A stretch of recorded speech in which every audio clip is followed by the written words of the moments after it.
the big fest, the big boxing fest at the end of the year, New Year's Eve in Japan. We have a new IBF World Super Bantamweight champion.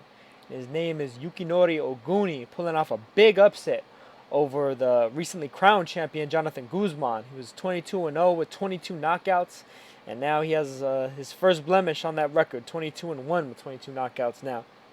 Yukinori Oguni stays at 19-1-1 with 17 knockouts. And Oguni just did a very impressive job in this fight with Guzman. I was actually favoring Guzman in this fight. That's the reason why I pretty much called it an upset. I think most people were expecting Guzman to win, especially because of the fact that that one loss on Oguni's record was to Shingo Wake, the very man that Guzman defeated in order to get this title. The Wake fight, however, between Guzman and Wake was actually a pretty competitive fight. Wake was definitely giving Guzman a lot of problems. Had Guzman a little bit tired and hurt in the middle rounds, but Guzman did manage to finish him off before it got into the really later rounds, and his gas tank, started to really give out completely. He did manage to accumulate enough damage on him. Against Oguni, however, Oguni actually came out starting very fast. He was doing very good, maintaining his height advantage. He listed at 5'7.5". I think he might be a little bit taller than that though. Guzman, I believe, is listed at 5'5.5". But it looked like it was closer to a 3-inch height advantage as compared to a 2-inch height advantage. And Oguni had a couple inches in reach on him, it looked like, too. But Oguni was just doing a fantastic job of making Guzman respect the distance, shooting a really hard jab, a really hard right hand, and especially a hard right hand to the body. A lot of times he would shoot the hard jab, then throw a hard right hand to the body, but he would throw it like almost like a straight right as opposed to like a hooking right. And that's a shot that not very many fighters throw. You see Floyd Mayweather throw it, lead with it occasionally. You'll see a couple other fighters throw it. Sometimes Kazuto Yoka occasionally does it. Naoki Inoue sometimes as well. But it's a shot that isn't necessarily coming, nor is it usually coming after a left jab. Just a straight hard jab. So I think it's at an angle where a lot of fighters don't necessarily anticipate it, and I think that was the case with Guzman. And it seemed like that punch in particular was really slowing him down in the early goings of this fight. I gave the first round to Oguni. I thought he had a better start. Guzman appeared to be somewhat flummoxed on exactly how to navigate the distance, how to get inside, and really utilize that physicality that he's known for. That's how he's gotten all those knockouts in as many fights, is the fact that he's just a bully. He goes in there, roughhouses you, cracks you with hard shots on the inside, a lot of power, pretty good speed as well. In the second round is where Jonathan Guzman managed to start getting his shots off a little bit better. Started doing a little bit of a stick and move job as well, kind of an in and out, like ambush fighter style. And he managed to do pretty well, but Oguni was still in there, still landing a lot of good shots of his own. Like I said, the jab, some occasional left hooks on the chin, some left hooks to the body, and that right hand to the body especially. The third round, I gave the second round to Jonathan Guzman. Third round, Jonathan Guzman actually started utilizing that game plan really well all the way up until Oguni managed to catch him with a clean left hook right to the body, just flush. It was a picture-perfect left hook after a missed flurry from Guzman. Guzman missed with the flurry. Oguni took a little sidestep, and then bam, just a big left hook right to the body. Almost like you would, like the type of left hook you would teach in a boxing class, where you do the little sidestep and then boom, you crack the bag right as the bag is swinging back right into your punch. And that was the picture-perfect left hook that he landed right on Guzman. Guzman went down hard. He did manage to get up, make the count, but you could tell that he was badly affected by that shot. And Oguni continued to go to the body as well. Landed a couple more left hands and right hands to the body.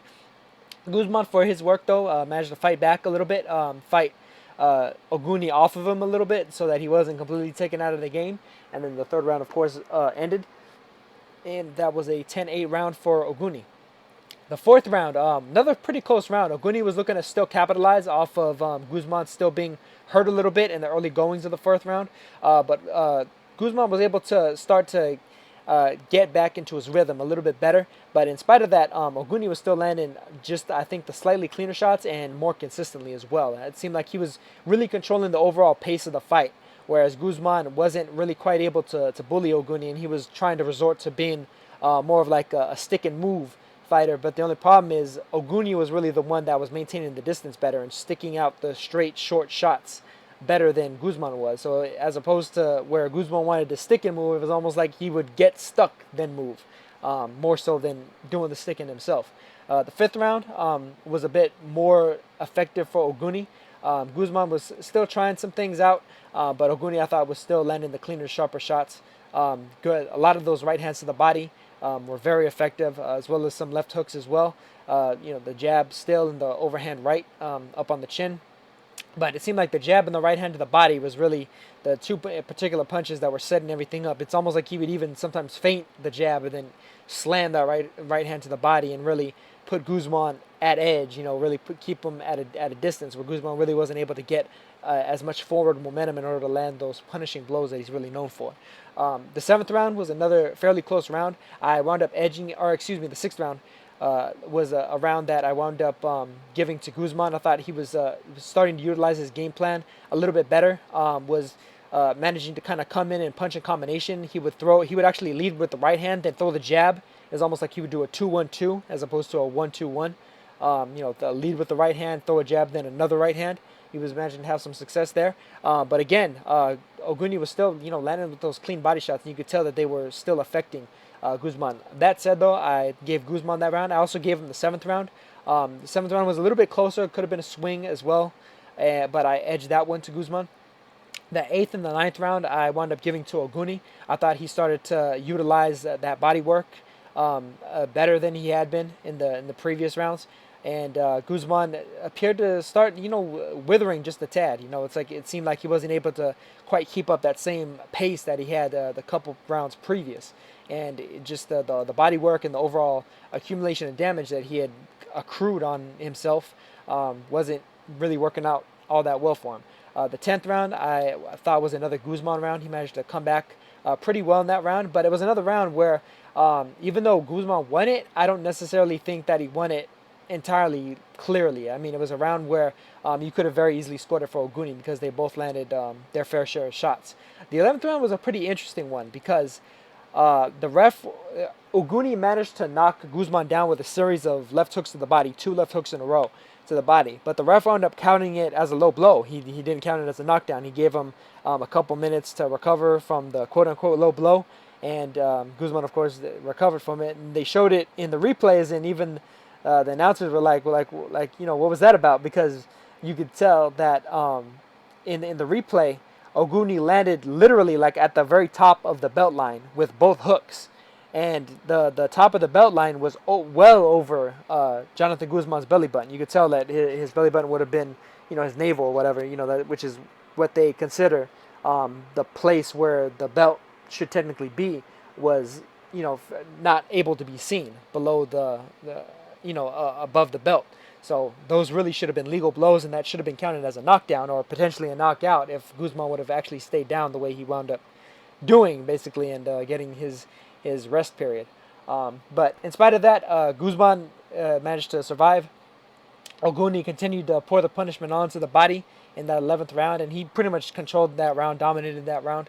The 12th round, I think, was really more of the same. Guzman was still trying to land his own shots, trying to pot shot and move, but it really just wasn't. It was kind of almost like the 12th round was like a microcosm of the entire fight. It was just Oguni's shots were sharper, more effective, cleaner, landing harder, whereas Guzman's were more occasional, like more in spurts, and were, really more like slaps by and large. You could see that he does have a lot of power, because Oguni's face was marked up a little bit, especially under his right eye. He had a little bit of a slight black eye, it looked like.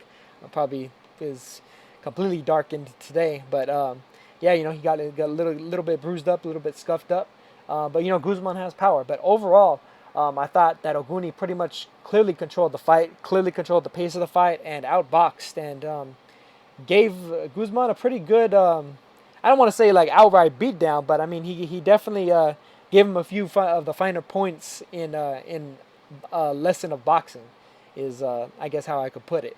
Oguni was really impressive. I really didn't expect that from him. I hadn't really seen too much footage of him, and considering the fact that he had lost to Wake, I thought that Guzman would just be able to manhandle him and roughhouse him on his way to the first successful title defense of his IBF belt, but it just didn't turn out well for him. Oguni managed to pull off the big upset, the one big upset of the whole weekend basically, and just pulled off a really good win, and he's a world champion now. It seems like there might be the possibility of Oguni rematching Shingo Wake now that he's a champion. But it's anyone's guess.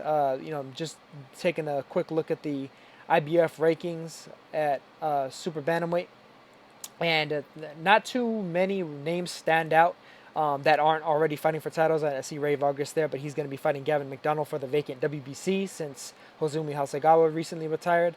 Diego De La Hoya is ranked there. That would be a very interesting fight. I've said for a minute now that Diego De La Hoya, I think, is ready for a title shot. So who knows? We may be seeing him versus Yukinori Oguni, maybe on the Canelo versus Chavez Jr. potential undercard, or whatever Saul Alvarez's next fight happens to wind up being. I could definitely see Diego maybe getting his title shot on one of those cards.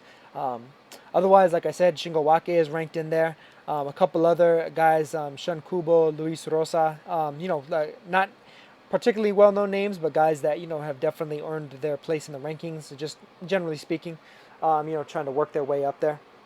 So if anything, I could definitely potentially see somebody like a De La Hoya or a Wake getting their shot next, considering just the name value they bring to the division overall, and to somebody like Oguni, who's probably looking to capitalize now that he has a world title belt around his waist. Of course, it'd be nice to see some unifications going. Like I mentioned before, though, the WBC, they're gonna crown their next world champion with a vacant title bout between Ray Vargas and Gavin McDonald, and then the winner's supposed to fight the winner between Hugo Ruiz and Julio Ceja. The third match between those two guys.